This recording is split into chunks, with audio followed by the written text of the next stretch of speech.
नमस्कार दोस्तों, एक बार फिर से आप सभी का स्टडी 91 में बहुत बहुत स्वागत है। तो चलिए जल्दी से आप लोग तैयार हो जाइए और शुरुआत करते हैं आज के सेशन की। जैसा कि आप सब जानते हैं कि इस समय प्रैक्टिस सेट 2 में आप सबके सामने लेकर आया हूं, जो टायर सेकंड से लेकर हम लोग जो है प्रयास कर रहे हैं टायर सेकंड को लेकर, उसी की तैयारी को हम लोग जो है आगे कंटिन्यू करते चलेंगे और एक एक करके जो है आगे बढ़ते चलेंगे। तो चलिए तैयार हो जाओ। जितने बच्चे जुड़ चुके हैं सभी को एक बार गुड आफ्टरनून, जय हिंद और वंदे मातरम। तो शुरुआत करते हैं आज के सेशन की और देखते हैं कि आज हमारे सामने जो है किस किस प्रकार के क्वेश्चन यहाँ पर देखने को मिलते हैं। यहाँ देख सकते हैं कि हिंदी का 6.0 बैच, यूपी टेट का, सुपर टेट का, यूपी पुलिस का, पीसीएस का, यूजीसी नेट का फर्स्ट पेपर जो आप लोगों को प्रोवाइड किया गया है उसकी कुछ डिटेल और इन्फॉर्मेशन थी यहाँ पर। आइए बढ़ते हैं नेक्स्ट क्वेश्चन की तरफ, क्वेश्चन नंबर सेकंड की तरफ। क्वेश्चन नंबर सेकंड को ध्यान से देखिएगा और बताइएगा कि इस प्रश्न का सही आंसर क्या आएगा। क्वेश्चन नंबर सेकंड करा कि उस शब्द युग्म का चयन करें जिसके दोनों शब्द आपस में उसी प्रकार संबंधित हैं जिस प्रकार प्रश्न में दिए गए शब्द युग्म के बीच संबंध स्थापित है। कागज और लुगदी का रिलेशन आपको बताना है कि कागज और लुगदी का क्या रिलेशन होगा, उसको ध्यान से देखिएगा और बताइएगा कि इस प्रश्न का सही आंसर क्या होगा। क्वेश्चन नंबर सेकंड में क्वेश्चन नंबर सेकंड को ध्यान से देखिएगा और बताइएगा कि क्या आएगा इस प्रश्न का सही आंसर। देखते हैं कितने बच्चे कर पाते हैं। यहां पर कागज जिस प्रकार लुगदी का, बताइए भाई। लुगदी जो होता है वो कच्ची सामग्री होता है कागज का। भाई लुगदी से कागज बनाया जाता है, कच्ची सामग्री होता है, ठीक है। उसी प्रकार आपको पता है कि पटसन कच्ची सामग्री है लिनेन का, ठीक है। पटसन किसका सामग्री है? लिनेन का। तो इसका जो आंसर होगा पहला वाला। तो यहां पर जो प्रश्न आएगा पहला वाला। तो जिस प्रकार लुगदी जो है आपका कच्ची सामग्री होता है कागज बनाने का, उसी प्रकार पटसन कच्ची सामग्री होता है लिनेन बनाने का। तो दूसरे का जो आंसर आएगा वो पहले वाले में चला जाएगा। आइए बढ़ते हैं नेक्स्ट क्वेश्चन में, क्वेश्चन नंबर थर्ड में। क्वेश्चन नंबर थर्ड को ध्यान से देखिएगा। एक निश्चित कूट भाषा में यदि जीरो को ओ को 20, लिट को 46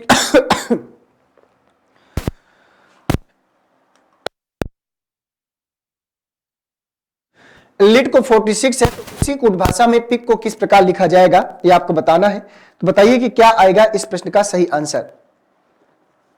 कुछ नहीं करना। ओ की प्लेस वैल्यू कितनी है? 15। 15 में इसने 5 एक्स्ट्रा जोड़ा है, 20 मिल जाएगा। एल की प्लेस वैल्यू कितनी है? 12। आई की प्लेस वैल्यू 9 और टी की प्लेस वैल्यू 20 है ना। तो 20 10 30 और 9 2 11 40, 40 और 1 कितना हो गया? 41। 5 यहां जोड़ा है तो 5 यहां भी एक्स्ट्रा जोड़ेंगे तो 41 और 5 कितना हो जाएगा? 46 हो जाएगा। उसी प्रकार से पिक की बात कर रहा है, पी आई जी की बात कर रहा है। तो पी की प्लेस वैल्यू 16, आई की प्लेस वैल्यू 9 और जी की 7। तो 9 7 कितना हो गया? 16 और 16 16 कितना हो जाएगा? 32। 32 में 5 और जोड़ देंगे तो 5 2 7 कितना आएगा? 37। तो यहां पर जो आंसर आएगा 37 आएगा। तो तीसरे का जो आंसर होगा 37। देख लीजिए, अगर आपने 37 आंसर दिया है तो निश्चित रूप से आपका तीसरा वाला क्वेश्चन भी यहां पर क्या करेगा? सही हो जाएगा। आइए 3 के बाद चलते हैं क्वेश्चन नंबर 4 में। थोड़ा स्पीड से चलेंगे, आज संडे की क्लास है, आप लोगों को पता है संडे क्लास थोड़ा सा स्पीड से होती है। यदि प्लस का अर्थ डिवाइड है, गुणे का अर्थ प्लस है और डिवाइड का अर्थ माइनस है और माइनस का अर्थ गुणा है, तो निम्नलिखित व्यंजक का मान क्या होगा ये आपको बताना है। क्वेश्चन नंबर 4, पहले साइन को चेंज करते हैं। 18 है प्लस, प्लस का मतलब क्या है ध्यान से देखिए। प्लस का अर्थ डिवाइड है तो डिवाइड कितना हो जाएगा? 3। माइनस आ गया, माइनस का अर्थ गुणा, तो यहां पर गुणे कितना हो जाएगा? 5। इसके बाद यहां पर गुणा आ गया। गुणे का अर्थ है प्लस, तो प्लस कितना हो जाएगा? 6। प्लस कितना हो जाएगा? 6। और डिवाइड का अर्थ है माइनस, तो माइनस कितना हो जाएगा? 4। ठीक है, तो 3 छक्का 18, 6 पंचे 30 और प्लस 6 और 6 में 4 घटा देंगे तो 6 पंचे 30 और माइनस 4 लिख लेते हैं। तो 6 पंचे 30 और 6 4, 6 में 4 जाएगा कितना आएगा? 2। तो कितना बचेगा? 32 और 32 का है ऑप्शन नंबर सेकंड में। तो चौथे का जो आंसर आएगा 32 32 आएगा। अगर 32 आपने किया है तो आपका क्वेश्चन सही होगा, चौथा वाला। तो चौथे का जो आंसर आएगा वो सेकंड वाले में जाएगा। आइए बढ़ते हैं क्वेश्चन नंबर 5। करा कि निम्नलिखित आकृतियों में कितने वर्ग हैं? निम्नलिखित आकृति में कितने वर्ग हैं? नंबर ऑफ वर्ग की संख्या बताना है। बताइए कि इसमें टोटल कितने वर्ग बनेंगे? 28 27 26 या 25। शानदार क्वेश्चन है और सब ये क्वेश्चन आपके एसएससी के एग्जाम में पूछे गए थे। अब ये देखना है कि कितने बच्चे इसका सही आंसर निकाल पाते हैं। मैंने कहा था कि आप पहले इतना, ये छोटे वाले जो है इनको हटा दो, पहले इतना देख लो। 1 2 3 4 इधर से, 1 2 3 इधर से। सबसे बड़ा अंक कितना है? 4। इसका सबसे बड़ा अंक है 3। 4 गुणे 3 प्लस इसमें 1 कम करो तो 3 गुणे 2, इसमें भी 1 कम किया, फिर आगे 1 कम करेंगे, 3 में 1 कम करेंगे, 2 गुणे 1, 1 मिल जाएगा, रुक जाएंगे। 4 3 12, 3 दूना 6, 2 1 9 2, 12 6 18 और 2 कितना हो जाएगा? 20। 20 वर्ग हमने यहां पर बना लिया। 20 वर्ग हमने इतने में बना लिया, इतने में टोटल 20 वर्ग बना लिया। इसमें 1 2 3 4 और ये वाला कितना हो गया 5 और एक ये, तो कितना हो जाएगा 20 और 6 कितना हो जाएगा 26। तो 26 वर्ग हमने बना लिया। एक वर्ग हमने काउंट नहीं किया था, ये वाला यहां से लेकर यहां तक, ये वर्ग अभी हमने नहीं बनाया था। तो 26 और 1 कितना आएगा 27। और जिन बच्चों ने 27 वर्ग बताया है उनका प्रश्न सही हो जाएगा। पांचवें का जो आंसर होगा वो सेकंड वाला जाएगा। कौन सा वाला? सेकंड वाला। पांचवें का सेकंड वाला अगर आपने किया है तो निश्चित रूप से प्रश्न आपका सही होगा। 5 के बाद चलते हैं 6 पे। तो 6 में चलने से पहले यहाँ पर हिंदी का, वीडियो का, पेट का, आर और लेखपाल का जो बैच स्टडी 91 के द्वारा यहाँ पर प्रोवाइड किया गया है उसकी डिटेल और इंफॉर्मेशन थी यहाँ पर। अगर इनमें से अगर आप किसी बैच के साथ जुड़ना चाहते हैं तो आप जुड़कर तैयारी कर सकते हैं। क्वेश्चन नंबर 6 में आइएगा, कह रहा है कि उस संख्या का चयन करें जिसमें दी गई संख्याओं का आपस में वही संबंध है जो नीचे दिए गए संख्या उनकी संख्याओं में। क्वेश्चन नंबर 6, 44 और 408। 44 और उस संख्या का चयन करें जिसमें दी गई संख्याओं का आपस में वही संबंध है जो नीचे दिए गए संख्या युग्म की संख्याओं में है। बताइए क्वेश्चन नंबर 6 का सही आंसर क्या आएगा? 44 और 408 का पहले रिलेशन को समझना पड़ेगा और जब तक इस रिलेशन को नहीं समझेंगे तब तक आपका आंसर आएगा नहीं। तो 44, 9 चौको 36, 9 चौको 36, हाँ ठीक है, 9 का गुणा करा दो इसमें। 44 में 9 का गुणा करा दो। तो हमें करना क्या है, ध्यान से देखिएगा। 44 में हम 9 का गुणा करा देंगे तो 408 के नजदीक पहुंच जाएंगे। 9 चौको 36 हुआ और 9 चौको 36 और 3 39 कितना आएगा 396। हमें 8 लाना है तो 12 जोड़ देंगे तो 6 2 कितना हो जाएगा 8, 9 और 1 10, 3 और 1 4, 408। ये हमें करना था। अब यहां पर आपको देखना है कि किसमें ऐसा प्रोसेस करें कि जिसमें 9 का गुणा करा के और 12 जोड़ें कि वो हमारे समीकरण को वहीं पर ले जाए जहां हम पहुंचना चाहते हैं। तो बताओ अब किसमें ऐसा किया जाएगा? तो 9 3 27, 9 5 45। सेकेंड वाले में जाओ तो 53 में अगर हम 9 का गुणा करा दें तो 9 3 का कितना आएगा 27, 9 5 45, 45 और 2 कितना हो गया 47, 477। हमें लाना है 489। कितना जोड़ेंगे 12 जोड़ेंगे तो 7 और 2 कितना आएगा 9, 7 और 1 कितना आएगा 8, ये हो गया 489। यही हमें चाहिए था। तो कौन सा गया? सेकंड वाला। तो छठवें का जो आंसर आएगा वो सेकंड वाले में हिट करेगा, छठवें का सेकंड वाले में। आइए बढ़ लेते हैं क्वेश्चन नंबर 7 में। डियर, 4 संख्या युग्म दिए गए हैं जिनमें से 3 किसी प्रकार से संगत हैं और एक संख्या युग्म असंगत है, तो उस असंगत संख्या का आपको चयन करना है। क्वेश्चन नंबर 7 में आपको बताना है कि इसमें से क्या असंगत होगा, क्या अलग होगा, क्या डिफरेंट होगा। तो 32 45 13 16, 16 30 और 12 35, तो क्या असंगत है ये आपको बताना है। तो बताइएगा कि इसमें से क्या किया जाए कि हमको आंसर आसानी से मिल जाए। देखो अगर ध्यान से देखा जाए तो इसमें जो कॉन्सेप्ट लिया गया है, एक संख्या सम और एक संख्या विषम, एक संख्या सम एक संख्या विषम, एक संख्या सम एक संख्या विषम, लेकिन इसमें संख्याएं दोनों सम है, 16 भी सम है 30 भी सम है। तो कौन सा जाएगा? तीसरा वाला। कुछ करना नहीं, कभी कभी ऐसे भी क्वेश्चन आते हैं कि हम दिमाग कुछ ज्यादा लगाते हैं और उतना दिमाग लगाने की आवश्यकता नहीं होती है और आंसर बिल्कुल आसान से रखा होता है और वहां पर हमारा दिमाग नहीं जा पाता है। ठीक है, तो 7वें का जो आंसर आएगा वो तीसरा वाला जाएगा। 7 के बाद चलते हैं क्वेश्चन नंबर 8 में। क्वेश्चन नंबर 8 को पढ़िएगा और बताइएगा कि इसका आंसर क्या आएगा। क्वेश्चन नंबर 8 बोल रहा है कि उस संख्या का चयन करें जो निम्नलिखित श्रेणी में प्रश्न चिन्ह के स्थान पर आ सकती है। बताइए कि निम्नलिखित श्रेणी में प्रश्न चिन्ह के स्थान पर आ सकती है, ये क्वेश्चन मार्क है। तो दोस्तों ये तो बहुत आसान सा है। ये 2 का क्यूब है, ये 3 का क्यूब है, ये 4 का क्यूब है, यहाँ 5 का क्यूब और यहाँ पर 6 का क्यूब। बोलो दिखा? तो 5 का क्यूब होता है 125, 125 का है सेकंड वाले में। तो यहाँ पर क्यूब संख्या लिखी हुई थी, तो यहाँ पर मुझे नहीं लगता कि किसी भी प्रकार की कोई समस्या आप लोगों को आई होगी। तो 6 का क्यूब, 5 का क्यूब, 4 का क्यूब, 3 का क्यूब और 2 का क्यूब। तो 5 का क्यूब 125, 125 का ऑप्शन नंबर सेकंड में। तो 8वें का जो आंसर आएगा वो सेकंड वाला आएगा। कौन सा वाला आएगा? सेकंड वाला। अगर आपने 8वें का सेकंड वाला किया है तो निश्चित रूप से प्रश्न आपका सही होगा। 8 के बाद चलते हैं क्वेश्चन नंबर 9 में। क्वेश्चन नंबर 9 को आपको बताना है, कह रहा है कि निम्नलिखित में से किस विकल्प में दी गई आकृति अंतर्निहित है, आकृति को घुमाने की अनुमति नहीं है, आकृति को घुमाने की अनुमति नहीं है। बताइए निम्नलिखित में से किस विकल्प में दी गई आकृति अंतर्निहित है, मतलब ये जो आकृति है किसमें निहित है, इसमें, इसमें, इसमें या फिर उसमें, लेकिन घुमाने की अनुमति नहीं है, उसने साफ साफ मना किया है। बताओ भाई।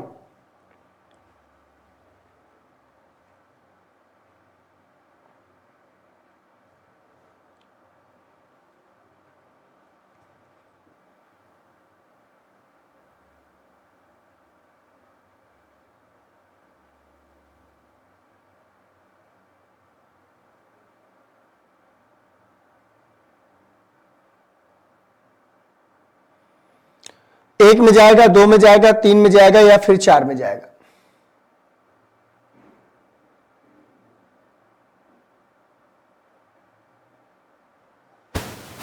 तो इसको कहां से लिया जाए कि आंसर हमको मिल जाए?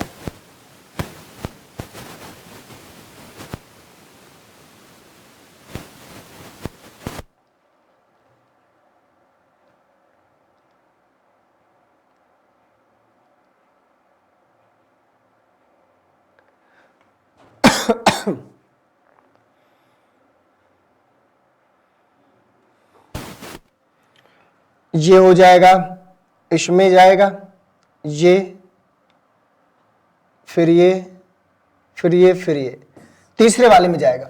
9 का जो आंसर होगा तीसरा वाला होगा। 9 का जो आंसर होगा तीसरा वाला। ठीक है, तीसरा वाला ही दिख रहा है। इसमें देखो कोई संभावना है नहीं है। इसमें ध्यान से देखें तो ये इतना जाएगा, फिर यहां से इसको लेकर आएंगे, फिर ये सीधे क्रॉस गया है, तो इसमें कोई ऐसी संभावना है नहीं। यहां पे इसको लेकर आएंगे, सीधे गया है, तो तीसरा वाला सबसे बेस्ट आंसर होगा। आइए बढ़ते हैं क्वेश्चन नंबर 10 में। क्वेश्चन नंबर 10 कह रहा है कि कोई भी मक्खन जेम नहीं है, केला मक्खन है। ठीक है, केला, जितने भी केला है, इसका मतलब केला मक्खन का मतलब ये होता है कि जितने भी केला है वो सारे के सारे मक्खन का पार्ट है। जितने भी केला है वो सारे के सारे किसका पार्ट है? मक्खन का पार्ट है, मक्खन का। ठीक है, ये हमारा हो गया, केला मक्खन है। और कोई भी मक्खन जेम नहीं है, तो मक्खन को जेम से दूर रखना है। मक्खन को जेम से दूर रखना है। अगर मक्खन को जेम से दूर रखना है तो केला भी जेम से दूर हो जाएगा, क्योंकि केला किसके घर में है? मक्खन के घर में। केला जेम नहीं है, तो केला जेम नहीं है, बिल्कुल केला जेम नहीं है। केला जेम हो सकता है या नहीं? नहीं हो सकता, हो ही नहीं सकता। केला जेम हो सकता है या नहीं भी हो सकता है? बताओ, हो सकता है कि तो कोई सवाल ही नहीं है, हो सकता है का कोई सवाल ही नहीं बनता यहां पर। ठीक है, तो इसका जो आंसर आएगा केवल निष्कर्ष फर्स्ट अनुसरण करता है। 10वें का जो आंसर होगा चौथा वाला। आइए बढ़ते हैं नेक्स्ट क्वेश्चन में। आगे बढ़ने से पहले यहां देख सकते हैं कि बीडीओ ग्राम विकास अधिकारी का नया बैच आपका प्रारंभ है महाबचत ऑफर के साथ में 1299 रुपए में। और अगर आप लोग बीडीओ ग्राम विकास अधिकारी के बैच के साथ जुड़ना चाहते हैं तो जुड़ सकते हैं।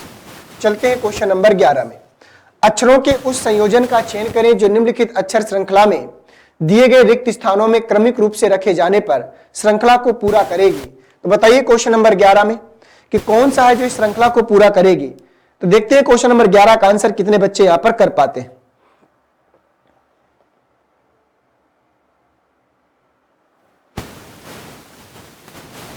एक, दो, तीन, 4, 5, 6, 7, 8, 9, 10, 11, 12, 13, 14, 15, 16, 17, 18, 19, 20, 21, 22, 23, 24, 25। कितने हैं? 25 है ना। तो चलो बना डालो, क्या इसका सही आंसर आएगा?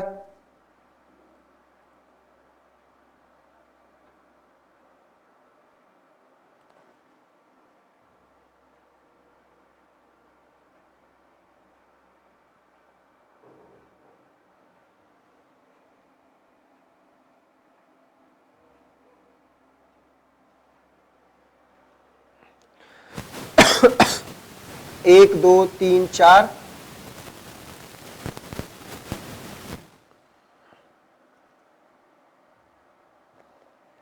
क्वेश्चन में कुछ फॉल्टिंग तो नहीं हो गई है क्योंकि इसका पेयर नहीं बन रहा।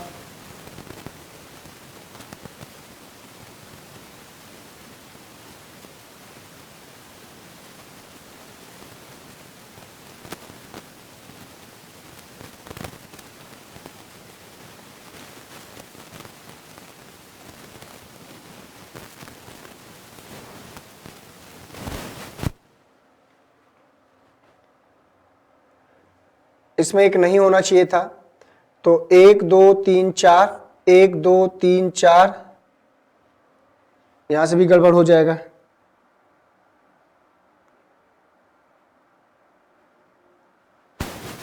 ठीक है, 1, 2, 3, 4, 1, 2, 3, 1, 2, 3, 4, 1, 2, 3, 4, 1, 2, 3, 4, ये अब देख लेते हैं। तो इसका है MMK, तो MMKK, MMKK इसका कॉम्बिनेशन इससे बनेगा, MMKK का और MMKK का इसका कॉम्बिनेशन इससे बनेगा। ठीक है, अब इसमें ध्यान से देखें तो आई के आई आई ये तो कंप्लीट है, आई के आई आई ये जाएगा, आई के आई आई ये जाएगा, आई के आई आई ये जाएगा, ये कॉम्बिनेशन बनेगा। यहां पर एक एक्स्ट्रा था, जब एक्स्ट्रा था तो प्रश्न तो गलत होगा ही, बस वही पकड़ में लाना था। ठीक है, तो आई के आई आई, तो पहला होगा आई आई आई 3 बार, तो आई आई आई 3 बार इसमें है, इसके बाद के एम के है और के आई एम है, बिल्कुल सही है। 11 का जो आंसर होगा चौथा वाला, तो ये जो आपका था यहाँ पर एक्स्ट्रा था, यहां से दिमाग लगाते तो प्रश्न कभी ना पाते। ठीक है, तो 11 का जो आंसर होगा वो चौथा वाला जाएगा, 11 का जो आंसर होगा वो चौथा वाला जाएगा। आइए बढ़ते हैं क्वेश्चन नंबर 12 में। क्वेश्चन नंबर 12 को ध्यान से देख लीजिए। कह रहा कि उस विकल्प का चयन करें जो तीसरे अक्षर समूह से उसी प्रकार संबंधित है जिस प्रकार दूसरा अक्षर समूह पहले अक्षर समूह से संबंधित है। Question number 12, TALPUXQODUXR। तो चलो बताओ भाई ऐसा क्या किया जाए। तो बहुत बड़ी प्रॉब्लम नहीं है, तो इसमें एक जोड़ दो, इसमें एक जोड़ दो तो 20 और एक कितना हो जाएगा 21 होगा। इसमें 3 घटा दो, इसमें 3, एक में 3 घटाएंगे तो माइनस का 2, 26 में 2 घटाएंगे 24, और इसमें क्या करना है 12 5 17, 12 5 17 हुआ कि नहीं हुआ, 12 और 5 कितना हुआ 17 हुआ, और इसके बाद 1 3 5, और इसके बाद फिर से यहां क्या कर दिया है 15 में 1 घटा दिया है, बस 16 में 1 घटा दिया 15। तो पहले हमें +1 करना है, तो 4 और 1 कितना आएगा 5 आएगा, फिर हमको 3 घटाना है तो 18 के लिए R आएगा, फिर हमको 5 जोड़ना है तो 24 और 5 29, 29 में 26 घटा दो 3, 3 के लिए C आएगा, 1 घटा दो क्या आएगा Q आएगा। तो ERCQ आना चाहिए, और ERCQ कहां है सेकेंड वाले में, तो 12 का जो आंसर आएगा वो सेकेंड वाला आएगा। और अगर आपने 12 का सेकेंड वाला किया है तो निश्चित रूप से प्रश्न आपका सही होगा। क्वेश्चन नंबर 13 का आंसर बताइए। निम्नलिखित आकृति श्रृंखला में आगे आने वाली आकृति का चयन करें। निम्नलिखित आकृति श्रृंखला में आगे आने वाली आकृति का चयन करें, तो आपको बताना है कि इसमें से आगे आने वाली आकृति क्या होगी। 1 2 3 4 आपके पास ऑप्शन है, तो बताइए इसमें से आगे आने वाली आकृति आपके अकॉर्डिंग क्या हो जाएगी। 1 में जाएगा, 2 में जाएगा, 3 में जाएगा, फिर 4 में जाएगा।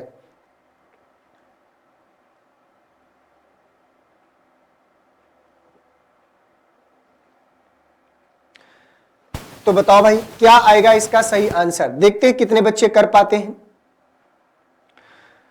दोस्तों अगर इसको ध्यान से देखें, इस वाली आकृति को अगर आप लोग समझ पा रहे होंगे तो यहां पर मैं दिखाने का प्रयास करता हूं। ये जो आकृति है ये क्या की 90 अंश दक्षिणावर्त घूम गई, यहां से इस साइड गई, फिर ये देख पा रहे हैं,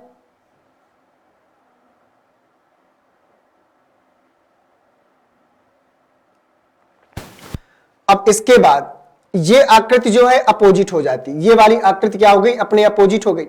अब इसमें जाएं, अगर इसमें ध्यान से देखा जाए तो इसमें अगर ध्यान से देखा जाए तो ये आकृति अपोजिट हो गई और ये आकृति 90 अंश दक्षिणावर्त घूम गई। तो इस प्रकार से इसका प्रोसेस चल रहा है, ठीक है। और आगे दूसरे वाले में देखें, इसमें 90 अंश वामावर्त, इसमें क्या करती है कि ये डिजाइन यहां पर है, ये 90 अंश वामावर्त घूमी, ये 90 अंश वामावर्त घूमी, और ये वाली डिजाइन बिल्कुल अपने क्या हो गई अपोजिट हो गई। ये वाली जो आकृति है, ये वाली आकृति 90 अंश क्या करी वामावर्त, ठीक है, ये बिल्कुल 90 अंश अपने वामावर्त घूम गई और ये डिजाइन अपने क्या हो गई अपोजिट हो गई। इतना हमने कर लिया। अब इसके बाद हमको ये ध्यान देना है, दूसरे स्टेप में अगर हम चलेंगे तो दूसरे स्टेप में चलेंगे तो हमको इस प्रकार से समझना पड़ेगा कि अगली आकृति यहां पर क्या आएगी, ठीक है। चलिए, तो इसमें दोस्तों अगर ध्यान से देखा जाए तो पहले का यहां पर 5वें से कॉम्बिनेशन बनता है, पहले का 5वें से यहां पर कॉम्बिनेशन क्या करेगा बनेगा, ठीक है। चलिए, तो यहां पर दोस्तों हमने इसको देखा, तो जब ये इतना घूमा तो अब इस आकृति को देखिए, तो ये वाली आकृति यहां से ऐसे घूम गई, ये वाली आकृति अपने अपोजिट हो गई, और जब ये अपोजिट हो जाएगी यहां पर, तो अब ये वाली जो आकृति होगी ये क्या करेगी अपने अपोजिट होगी। तो ये वाली जब अपने अपोजिट होगी और ये आकृति 90 अंश घूमेगी तो कौन जाएगा तीसरा वाला। तो ये भी गलत, ये भी गलत और ये भी गलत। तो क्वेश्चन नंबर 13 का जो आंसर आएगा वो तीसरा वाला आएगा। एक 90 अंश घूम रही है तो 13 का तीसरा वाला आएगा, और अगर आपने 13 का तीसरा वाला किया है तो निश्चित रूप से प्रश्न सही होगा। अच्छा प्रश्न क्वेश्चन था। क्वेश्चन नंबर 14 में आ जाओ। करा कि उस शब्द युग्म का चयन करें जिसमें शब्दों के बीच वही संबंध है जो संबंध दिए गए शब्द युग्म के शब्दों। मंदिर और चर्च दोनों धार्मिक स्थल हैं अपने अपने धर्म के, ठीक है। दोनों धार्मिक स्थल है, अपने अपने आपको पता है। दोनों जो है पूजा अर्चना के लिए होते हैं, मंदिर भी और चर्च भी। अब आपको बताना है किसमें से क्या रिलेटेड होगा। भाई इसी प्रकार से होटल और कार्यालय अलग बात है, महाविद्यालय और विश्वविद्यालय दोनों जो है पढ़ने से रिलेटेड होते हैं, शिक्षा से रिलेटेड होते हैं। जैसे मंदिर और चर्च दोनों आपस में संबंधित है, उसी प्रकार से महाविद्यालय और विश्वविद्यालय भी दोनों आपस में संबंधित है। ठीक है, तो क्वेश्चन नंबर 14 का जो आंसर होगा वो सेकेंड वाला जाएगा। आइए बढ़ते हैं नेक्स्ट क्वेश्चन में, क्वेश्चन नंबर 15 में कहा कि नीचे 4 शब्द दिए गए हैं, इनमें से 3 किसी प्रकार से संगत हैं जबकि एक शब्द असंगत है, तो उस असंगत शब्द का आपको चयन करना है। कुल्हाड़ी, माइक्रोस्पोर्ट्स, बंदूक और आवाज बढ़ाना, बताओ इनमें से क्या अलग हो जाएगा। आसान सा क्वेश्चन है, कर पाएंगे आप लोग आसानी से, कोई दिक्कत नहीं है। भाई देखो आवाज बढ़ाना इन सबसे अलग होगा। कुल्हाड़ी, औजार, माइक्रोस्कोप और बंदूक ये कहीं ना कहीं किसी इंस्ट्रूमेंट से संबंधित होते हैं, तो इसका जो सबसे अलग चीज होगा आवाज बढ़ाना। तो क्वेश्चन नंबर 15 का जो आंसर होगा वो चौथा वाला होगा, 15 का चौथा वाला। ठीक है ना, अन्य सभी औजार हैं या फिर वैज्ञानिक उपकरण है ना, लेकिन आवाज बढ़ाना इन सबसे क्या है, अर्थपूर्ण क्रम में बिल्कुल अलग है। तो 15 का जो आंसर होगा वो चौथा वाला होगा। आइए आगे बढ़ते हैं। तो आगे बढ़ने से पहले यहां देख सकते हैं कि नितिन सर के द्वारा जो पीडीएफ आप लोगों को प्रोवाइड किया गया है उसमें से हिस्ट्री के तीनों पार्ट हैं, फिजिक्स, केमिस्ट्री, बायोलॉजी के तीनों पार्ट हैं, सामान्य हिंदी का, इंडियन ज्योग्राफी का और भारतीय राज्य व्यवस्था का भी यहाँ पर अवेलेबल कराया गया है। तो थैंक यू लिखकर आ चुका है यहाँ पर। और अगर आप लोग जो है आज का सेशन हम लोग यहीं पर कंप्लीट करते हैं, मिलेंगे आप लोगों से अगले सेशन में और इसी प्रकार से एक फिर से अच्छे अच्छे क्वेश्चन लेकर आएंगे। तो यहाँ पर आज कुछ क्वेश्चन आपको ऐसे मिले होंगे जो आपको टफ लगे होंगे। तो देखिए एक पेपर का लेवल होता है, कुछ टफ तो कुछ आसान, ऐसे आपको मिलता है।